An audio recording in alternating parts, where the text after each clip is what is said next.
Hi, இன்றைக்கி வந்து நான் ஈஸியாக எப்படி இடியாப்பம் பண்ணலான்னு சொல்லித்தரேன். நம்ம வந்து இந்தியாவில் வந்து இந்த மாதிரி இன்ஸ்டன்ட் இடியாப்பம்னு சொல்லி விற்றுச்சு. நான் வாங்கிட்டு வந்தேன். அதை வந்து சுடுதண்ணியில் வந்து நம்ம போட்டணும். அடுப்பை ஆஃப் பண்ணிவிட்டு லிட்டு வச்சு மூடி வச்சிடணும். தனியாக எடுத்து வச்சிடணும். இடியாப்பம் புட்டுக்கு வந்து தேங்காய் பூ வேணும். அதுக்காண்டி நான் வந்து தேங்காய் வந்து சில்லு எடுத்து வச்சுக்கிறேன். நான் இங்கே வந்து தேங்காய் வந்து ஏன் இது மஞ்சளாக இருக்குதுன்னு பார்த்தீங்கன்னா, நான் யூஸ் பண்ணிவிட்டு மிச்ச தேங்காய் வந்து மஞ்சள் தடவி ஃப்ரீசரில் போட்டு வச்சுடுவேன். இதை 10 days நம்ம யூஸ் பண்ணிக்கலாம்.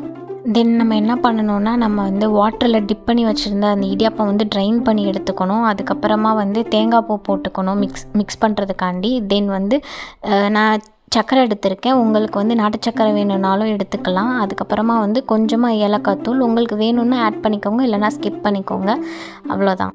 இப்போ நல்லா மிக்ஸ் பண்ணிக்கோங்க. நல்லா மிக்ஸ் பண்ணிவிட்டு பாருங்கள். இங்கே பார்த்தீங்களா எவ்வளோ புழு புழுன்னு வந்திருக்குன்னு. இப்போ நம்ம டேஸ்ட் பண்ணி பார்க்கலாம் எப்படி இருக்குன்னு சொல்லிட்டு. சூப்பராக இருக்குங்க.